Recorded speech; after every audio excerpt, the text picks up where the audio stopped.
layering substrate is really cool, and I would know because I've done it in both of my tanks. I'm obsessed and I'm never going back. But there are some tips and tricks I've learned along the way, and I want to share them with you so that you don't accidentally make any of the same mistakes that I made, and so that you can get nice, clean, perfect layers on the first try.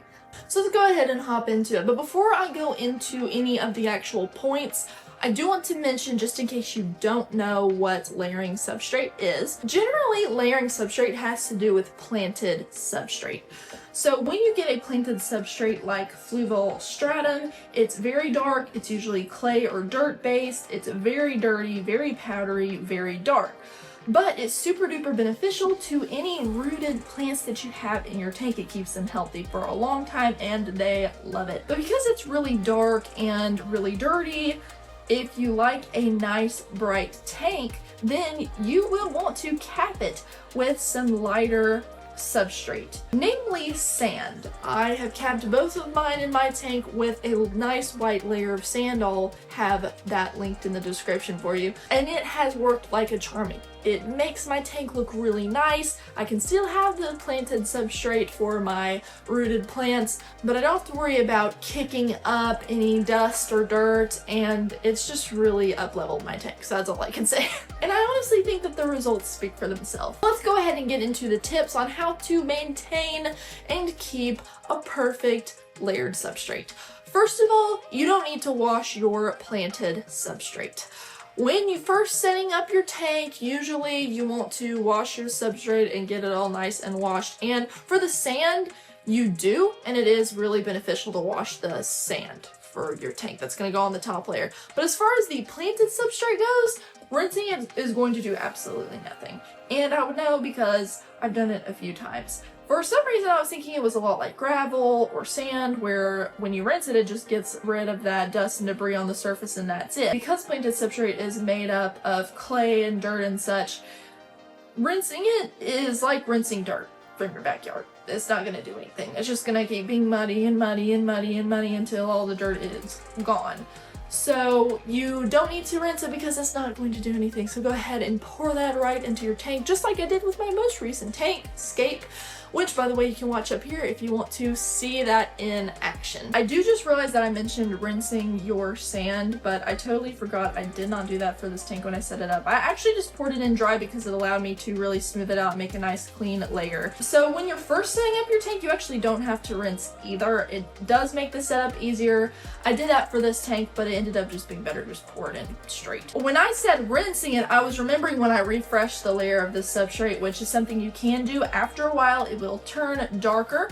So if you want to keep it nice and bright, you can buy extra sand, put some in a cup, rinse it out, and then scoop as much as you're comfortable with, scoop it off, scoop that dirty layer of sand off, and then sprinkle fresh over it. You would not believe how much brighter it makes your tank. Now that's going to come down the road, so you don't have to worry about that at all. It just bothered me, and I had this for about 5 months, and so a couple of weeks ago I just put a fresh layer of sand over it. Once you have a nicely established tank that's clear and you don't want any sand, dust, or anything getting in there with your fish, then you would want to rinse it. But when you're first setting up your tank, you can just pour it in and get that nice layer, and you don't have to worry about dust or anything. It'll settle, and then once you clean the tank a couple of times as it's cycling and before you put your fish in there, then it will work just fine. Number 2, when layering, and I didn't do this before with this tank, I did it for this tank, but when layering, you need a thick layer of sand on top of that planted substrate. It needs to be thick. It needs to be probably about at least an inch thick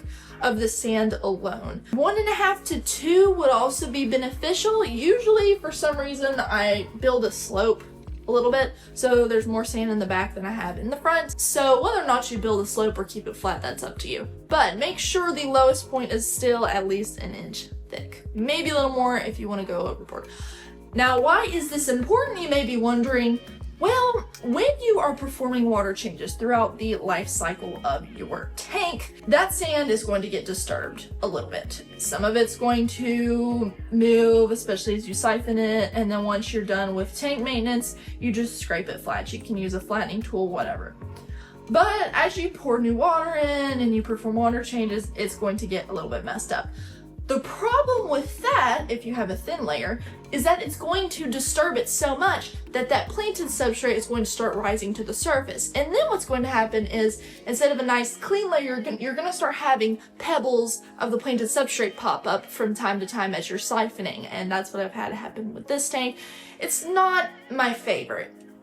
I really don't like it. So to keep that from happening, you need a nice buffer so that if something happens, and maybe if you pour water in a little too fast and it creates a little bit of a crater, or if you accidentally move a little too much of the sand, then it doesn't expose that planted substrate to then start mixing in. That's why you really need a nice thick layer, and I will make sure I do that from now on. Number 3, when siphoning the sand, your main goal is to get poop off of it and leaves.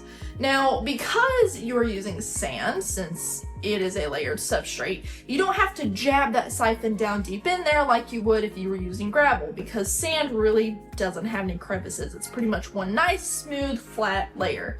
So all that poop and waste and all that is just pretty much floating just on the surface of that substrate. So all you really have to do is get your siphon a little bit over it and hover over it. It's okay if it sort of sucks up some of the sand, because the sand is heavier, it's still going to float back down and the waste is going to get sucked up. But you never want to jab it way down in there to where you're about an inch down into the substrate. It's going to mess up your clean layer. All you have to do is just gently hover it over the substrate and you'll get all of the waste out, no problem. It's super duper easy, simple, but something that not everyone knows about, so sometimes that'll mess up their beautiful layer. Number 4, when performing a water change, make sure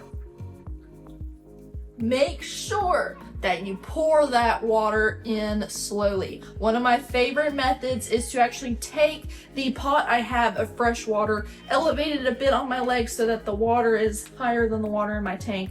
Take the hose from my siphon, stick one end down into the pot, suck on it with my mouth, and then stick that hose down into the tank. That way it creates a flow of fresh water from the pot down into the tank that I'm now filling up, because I took some of that water out for a water change, essentially. That is better than carrying the pot and pouring it down into there. When you have a strong current, that is typically going to come from if you just pour a bunch of water in there, it's gonna mess that tank layer. It's gonna mess up that. I'm so just mentally distressed right now thinking about it. I can't even get the words out. So any way you can find to make sure that it's pouring slowly. A really good tip is to actually pour water on top of some wood or rocks that you have in there. For example, instead of pouring it directly here, I would maybe take the whatever that's flowing the water out, pour it over to where it's actually pouring on top of this wood. That's just going to help break up the current and keep it from messing up that sand layer. Anything you can do to make sure you don't mess up that sand layer, that is priority. Now, it may make it sound kind of tedious and hard to do, but I promise, layered substrate is really, really easy. Once you know these tips and you make sure you don't mess it up, so then you don't have to go over and start again, or you're just stuck with ugly mixed up substrate. Once you get the hang of it and you figure it out, it's super, super easy. It was not hard to learn how to do it at all. For most of my life, I've just been doing a basic gravel on my tanks, and I liked it okay, but this is so beautiful. It feeds my plants, it looks natural, it's bright because of the sand layer. It's a win-win all around. So if you try it, let me know what you think. I love it. I'm never going back. It is my absolute favorite. So with that said, friend, that is all of the tips that I have for you on layered substrate. I hope that helped you. Let me know if you thought of any other tips or tricks. Maybe you already have planted substrate. If you can think of a trick or two that I didn't mention, go ahead and stick it in the comments. That way everyone else can continue to learn together. Before you leave, head to the description. You don't want to miss. I have some fun links. I have a link to my free Facebook group, the Betta Fish Forum.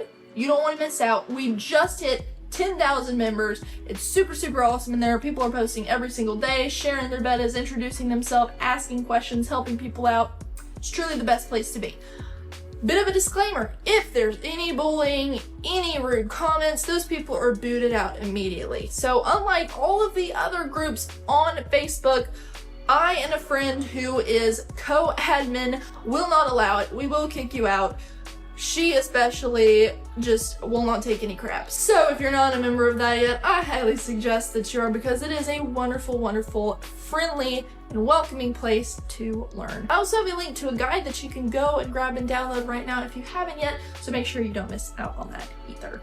Alright friend, I hope that you have a wonderful rest of your week or weekend, no matter when you are watching this.